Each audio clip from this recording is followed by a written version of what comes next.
Hello students, next exam जो है bio की है और बायो के लिए मैं आप लोगों को कुछ टिप्स देना चाहता हूँ। मैं इतना ज़्यादा जानकार नहीं हूँ बायोलॉजी का, फिर भी जो मेरे कलीग्स हैं उनसे जानकारी लेके मैं आप लोगों तक पहुँचा रहा हूँ ताकि आप लोगों को कुछ हेल्प हो सके। ठीक है, तो यहाँ पे हम लोग जो है बायोलॉजी में ये सारे यूनिट्स लिख दिया मैंने और उनके जो मार्क्स हैं वो बता दिया आप लोगों को। ठीक है, अब बायोलॉजी में जो सबसे पहले आप लोगों को करना है वो मैं आप लोगों को बता देता हूँ। सबसे पहले जो है आप लोगों को देखो, मुझे यहाँ पे पता है कि 3 दिन की छुट्टी है।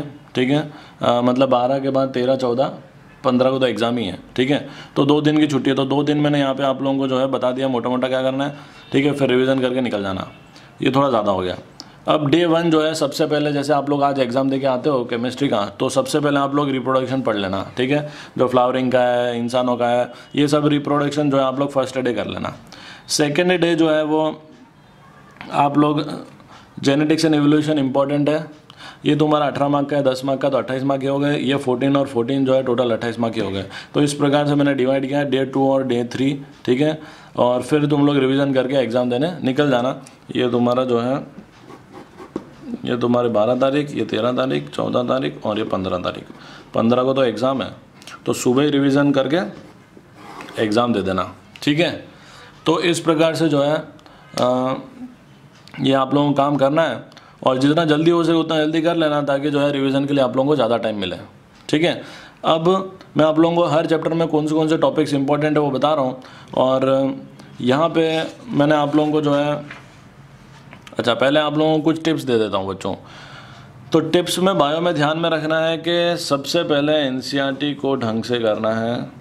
एनसीईआरटी को ढंग से रीड कर लो बच्चों, एकदम गंदी तरीके से। आप लोगों को ऐसे पैराग्राफ में लाइन के बीच में क्या लिखा हुआ है सब कुछ आप लोगों को पता होना चाहिए, कहीं से भी क्वेश्चन बन सकता है। ठीक है, डायग्राम बनाना है, बहुत नीट एंड क्लीन डायग्राम बनाना है। ठीक है, तो एग्ज़ाम में ध्यान रहे डायग्राम एकदम नीट एंड क्लीन होना चाहिए।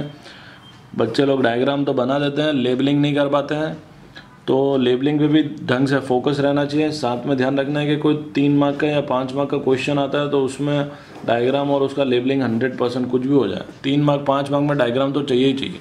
ठीक है, फिर कुछ टफ टॉपिक्स है तो उसको फ्लो चार्ट बना के याद करो। प्रीवियस ईयर के क्वेश्चन पेपर कर लो। ठीक है, और कुछ सैम्पल पेपर्स। अब देखो, क्योंकि आप लोगों के पास टाइम थोड़ा कम है तो मैं यहाँ पे सैम्पल पेपर्स पे ज़्यादा नहीं जाऊँगा, पर प्रीवियस ईयर एटलीस्ट जो है आप लोग 5 पेपर्स प्रीवियस ईयर के रिवीजन के तौर पे, मतलब खाली गो थ्रू कर जाना। ठीक है, और फिर रिवीजन। तो इतने आप लोगों के लिए इंपॉर्टेंट टिप्स हैं। इंपॉर्टेंट टिप्स में सबसे ज़्यादा इंपॉर्टेंट जो है यही 3 चीज़ें हैं जिसमें जो है एनसीईआरटी आप लोगों को ढंग से करनी है। ठीक है, प्रेजेंटेशन के लिए डायग्राम और लेबलिंग थोड़ा अच्छे से करना है, पेंसिल वगैरह यूज़ करके काम करना, पेन वगैरह यूज़ मत करना, इंसानों की तरह काम होना चाहिए। अब हर एक यूनिट में कौन सा टॉपिक इंपॉर्टेंट है वो बताया है, और जो रेड में यहाँ पे मैंने मार्क किया, टिक किया या अंडरलाइन किया है वो बहुत बहुत बहुत ज़्यादा इंपॉर्टेंट है। ठीक है, तो यहाँ पे मैं रीड नहीं कर रहा हूँ, आप लोग जो है डायरेक्ट इसको स्क्रीनशॉट वगैरह ले सकते हो और समझ सकते हो। ठीक है, इसके बाद जेनेटिक्स एंड एवोल्यूशन में से ये चीज़ें इंपॉर्टेंट है। लैक ऑपरेंट जो है बहुत ज़्यादा इंपॉर्टेंट, इसको ढंग से कर लेना बच्चों। और ये जो रेड में टिक किया ये टॉपिक्स भी इंपॉर्टेंट है। ठीक है, फिर बायोटेक्नोलॉजी में ये इंपॉर्टेंट टॉपिक्स हैं। और लास्ट में बायोलॉजी एंड ह्यूमन वेलफेयर में कुछ टॉपिक्स बताए हैं यहाँ पे, और इकोलॉजी एंड एनवायरनमेंट में कुछ टॉपिक्स बताए हैं। ठीक है, तो ये जो रेड में टिक किए टॉपिक्स ढंग से कर लेना।